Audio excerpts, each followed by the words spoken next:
வணக்கம் நண்பர்களே, இது உங்கள் நான் போகும் பாதை. இன்னைக்கு நாம தியாகராஜன் இயக்கத்துல பிரசாந்த், சமுத்திரகனி, சிம்ரன், யோகி பாபு, ஊர்வசி மற்றும் பலர் நடிச்சிருக்க அந்தகன் படத்தை பத்தி தான் பார்க்க போறோம். அந்தகன் இந்த படத்தோட கதை என்னன்னா, லண்டன்ல ஒரு கான்சர்ட் பண்ணணும்னு ஆசைப்படுற பிரசாந்த் அவர்கள் வந்து கண்ணு தெரிஞ்சும் தெரியாதவரா நடிக்கிறாரு. ஏன்னா அதனாலதான் அந்த சிம்பத்தினால கொஞ்சம் கேஷ் எக்ஸ்ட்ரா வருது அப்படின்றதுக்காக பண்ணிட்டு இருக்காரு. இது புடிச்சு போன கார்த்திக் அவர் வந்து ஆக்டர் கார்த்திகாவே நடிச்சிருக்காரு. அந்த ஆக்டர் கார்த்திக் என்ற கேரக்டர் வந்து தன் வீட்டுல ஒரு ஆனிவர்சரிக்காக கூட்டு போய் கான்செப்ட் மாதிரி பண்ணலாம் அப்படின்னு சொல்லிட்டு கூட்டு போறாங்க. அந்த நேரத்துல அங்க ஒரு கொலை ஒன்று நடக்குது. அந்த கொலையை வந்து பிரசாந்த் பாத்துடுறாரு.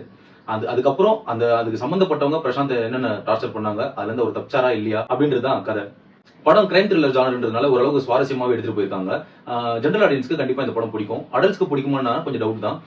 படம் ஆரம்பத்துல போர் அடிச்சாலும் போக போக கொஞ்சம் இன்ட்ரெஸ்டா இருக்கிற மாதிரி தான் இருந்தது. முக்கியமா சொல்லணும்னா இன்டர்வல் சீன்லாம். இந்த படத்துல சிம்ரன் தான் வந்து வில்லியா பண்ணியிருக்காங்க.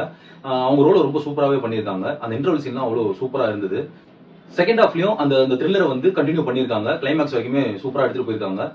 ரொம்ப நாளுக்கு அப்புறம் பிரசாந்தும் சிம்ரனும் ஒன்னா நடிச்சிருக்காங்க. அதுலயும் ஏற்கனவே சிம்ரன் வந்து பிரசாந்த் படத்துக்கு ஒரு படத்துல வில்லியா பண்ணியிருப்பாங்க. இது 2வது படம் நினைக்கிறேன். இந்த படத்துலயுமே வில்லியா பயங்கரமா மிரட்டியிருக்காங்க. சமுத்திரகனி சார் வந்து ஒரு டெரரான போலீஸ் மாதிரி காட்டிட்டு அப்புறம் அவர் கொஞ்சம் காமெடியா காட்டுற சீன்ஸ் எல்லாம் கூட கொஞ்சம் நல்லாவே இருக்கு. இந்த கதைக்கு ரொம்ப பொருத்தமா இருக்கிறது வந்து வனிதா விஜயகுமார் தான். அவங்களோட கேரக்டர் அவங்க ரொம்ப சூப்பராகவே பண்ணியிருந்தாங்க. அந்த கேரக்டர் ரொம்ப பொருத்தமாவே இருந்தாங்க. யோகி பாபு, ஊர்வசி, KS ரவிக்குமார் இவங்கெல்லாம் வந்து ஆர்டிபிஷியலா உள்ள இன்செர்ட் பண்ண மாதிரி இருந்தது. கதையை நகர்த்தியே ஆகணும் அப்படின்ற ஒரு கட்டாயத்தினால அவங்கள ஒரு கேரக்டரா போட்டு உள்ள எடுத்துட்டு வந்த மாதிரி இருந்தது. இந்த கதையில முக்கியமா என்ன ஒரு குறையா என்ன இருக்குன்னா, யாருமே உண்மையான கேரக்டர் கிடையாது. உண்மைனா யாருமே வந்து ஒரு சரியான கேரக்டர் அப்படின்றதே இல்ல. பிரசாந்துமே ஒரு ஃபோர்ஜரி பண்ணிட்டு தான் மியூசிக் போட்டுட்டு இருக்காரு. KS ரவிக்குமாரும் ஒரு போலி டாக்டர் மாதிரி தான் காட்டிட்டு இருக்காங்க. திருட்டு டாக்டர் மாதிரி காட்டுறாங்க. இதுல பிரியானந்த தவிர சிம்ரனும் கெட்டவங்க, சமுத்திரகனியும் ஒரு கெட்டதான் பண்ணிட்டு இருக்காரு. பிரியானந்த தவிர மத்த எல்லா கேரக்டருமே வந்து எல்லாருமே ஒரு வகையில ஒரு ஃபோர்ஜரி தான் பண்ணிட்டு இருக்காங்க. அதனால இது யார் பக்கமே நியாயம்ன்றத சொல்ல முடியல. படத்துல வந்து இன்னும் கொஞ்சம் திரைக்கதையை ஃபாஸ்டா அமைச்சிருந்ததுன்னா இது இன்னும் சூப்பரான படமாவே இருந்திருக்கும். அப்ப பிரசாந்த் ஒரு கம்பேக்கா கூட இருந்திருக்கலாம். திரைக்கதை கொஞ்சம் ஸ்லோவா இருந்தது. ஃபர்ஸ்ட் ஹாஃப்ல ரொம்ப ஸ்லோவா போச்சு. செகண்ட் ஹாஃப்ல ஓரளவுக்கு கெஸ் பண்ணக்கூடிய சீன்களாவே வந்தது. அதனால திரைக்கதை அளவுல இன்னும் கொஞ்சம் கான்சென்ட்ரேட் பண்ணிருக்கலாமோன்னு தோணுச்சு.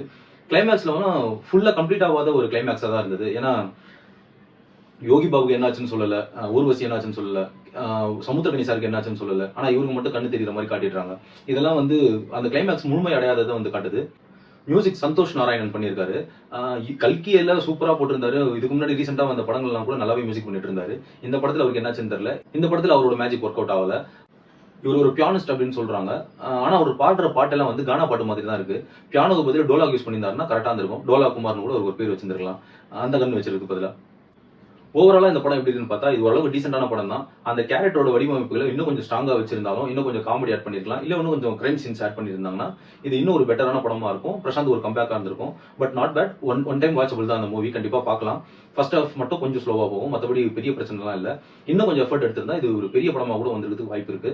ரொம்ப நாளுக்கு அப்புறம் படம் பண்ண பிரசாந்த் அவர்கள் இன்னும் கொஞ்சம் கான்சென்ட்ரேட் பண்ணி கொஞ்சம் வெயிட்டா கொடுத்துருக்கலாம். கோட்ல இன்னும் அதிகமா எதிர்பார்க்கிறோம். நன்றி.